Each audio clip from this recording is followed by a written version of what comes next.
And we're back. Good afternoon, Steamcember followers. I hope you had a fun October, but now that it's November, I have here the complete results of our marathon, including our 4 winners. Those full Let's Play prizes, I'll remind you, go to the games whose videos got the most views, got the most likes, got the most votes in the comments asking for more, and the 4th one being my choice of another game that did well all around. I could just skip to the end and tell you the winners, but for my fellow statistics nerds, I always like to go through each game first and see how they did. So let's get down to some numbers. All in all, I'd say this was the most successful Steamcember yet. In past years, I had a struggle with games early in the marathon completely dominating the competition. Even with the 30-day voting period for each game, there's just more people at the beginning of the month trying to watch each video before they eventually fall off. And having more views means more chances for likes and votes. But as you'll see from this year's graphs, the peaks and valleys of viewership don't follow any kind of downward curve. So I think I fixed the problem. For example, our single worst performer of the year was only our 4th video, Alien Spidey. Comments mentioned it looked like a cheap mobile game, the web controls are stiff with progress requiring you to collect stars for quick completions. Let's Play would have petered out pretty fast, landing it with the least likes and tied for the least votes, that being 0. The other game with 0 votes was Lumini. It had some really chill vibes, but didn't really hook any of you guys. But you want to hear something really cool? The actual developer of that game commented on the video and thanked me for playing it. Honestly, I'm honored. This is why I love indie games. With only 1 vote, we got Shoe, which I gotta say came in clutch as a last-minute fill-in when another game I planned wasn't recording properly, as well as Chromagun, which is a neat Portal-like puzzler if a little unpolished, and Dropsy. Dropsy might have been a victim of fatigue towards the end of the month, or it might be you're just not crazy about watching me run a point-and-click adventure game all the way through. Like Broken Age, which did better but is still in the lower half of all categories. A big benchmark of success for me was that no game had less than 100 views. That's awesome! But the least viewed at just 101 was Yoku's Island Express, and I can't for the life of me figure out why. This game is delightful. Now, if you were to take each video's ratio of likes per views, Yoku comes in 2nd place over one of the winners. So a whopping 1 in 5 people who watched it gave it a like. Oh well, sorry little guy. 2nd least viewed was Chromagun. Then This Is the Police. I kinda wonder if that's a political thing, but there just wasn't as much on the cover to get people to want to open the book. Then there's Suits. I learned that you guys really don't have much reverence for classic RPG Maker games. That's fine, that's fine. And above that, Gato Roboto, a really cute Metroidvania game that also has a pretty high like-to-view ratio. A lot of people were meowing in the comments, though I wasn't sure if those meows count as votes or not. In a similar case of commenting but not actually voting, a lot of people had things to say about Yooka-Laylee. I'm sorry if I was a downer during that one. I really want to play this through for myself and compare it to Banjo, and while you guys had thoughts on that comparison, you didn't have many votes. This was also the only video in the marathon to get a dislike. Was that because someone didn't like the game, or didn't like me being critical towards it? Whoever it was, I just want to talk. There's also games that do well in one category and not in the others. For instance, VVVVVV got a lot of views, maybe pulling in a different demographic of Rage game fans, but not much likes or votes. World of Goo had more likes than I would expect from a video of me doing drag and drop puzzles. Over the Alps was an interesting case. To some, it wouldn't be very fun having me read a story, but I've had a lot of people tell me they've wishlisted or even bought this game because of me. I really love hearing that. Then there's Ape-Out, which has so much style to it, but a few would-be voters were wary of how much I'd be prone to die and what an LP series would actually look like. Probably would be a lot of editing on my part, would maybe be better if I did Twitch streams. Which is also how I feel about roguelikes. There is some excitement in my initial Steamcember announcement that I'd be featuring One Step from Eden. We had a great time, it did pretty well, just not well enough. Much better than the other sort of roguelite, Eagle Island. I don't know why this one ranked so low, I thought it was cute. And while it didn't get as many views or votes as Eden, Dicey Dungeons was the 5th most liked in the entire marathon. That one was fun, it'll probably be the first game I play in my downtime. This was also a good month for mystery games. Jenny LeClue, though she was in the lower half of all the rankings, had a lot of fans for just how cute she was. I think this might be another one that a lot of people wishlist because of this marathon.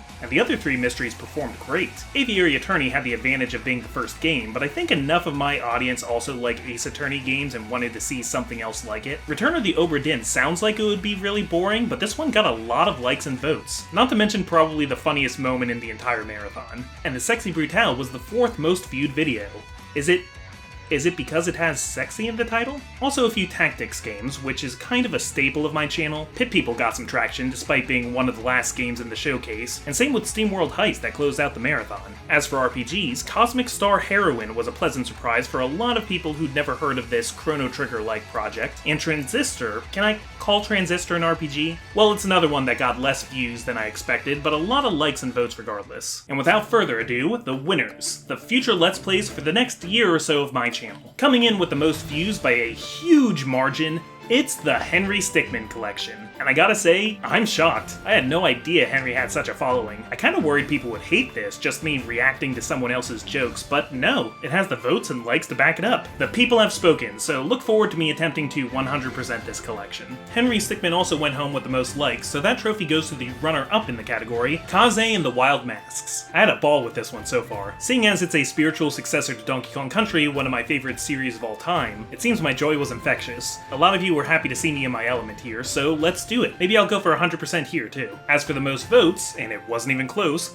Bug Fables. Heck yeah, I've been eyeing this game for years. Let me know what you think, but I've been considering playing the whole game with the hard mode badge equipped. I'm pretty experienced with Thousand Year Door, so bug veterans, let me know if you think that's feasible for me. And speaking of bugs, a certain green arachnid told me he might be interested in joining me for this one. Nothing settled yet though, we'll see. And finally, my last pick goes to a game that did great across the board, and had a lot of hype to appear this year. Give it up for Crosscode. It may not have any gold medals, but 4th place in likes, 4th place in votes, and 2nd place in views. It was neck and neck with the other 3 games the entire time. It's only fair it should join them in the Winners League. So that's what we have to look forward to, and thanks again so much for making Steamcember 2022 the best one yet. To be honest, I don't know if I'm gonna do another one. This might have been the last Steamcember, but to be fair, I say that every time and I still bring it back. I just love the thrill of cracking open a bunch of mystery games, sharing my first experience, and introducing people to some oddball titles. It's been a blast. Look forward to more from me in the future. This is the Comic Foil, signing out.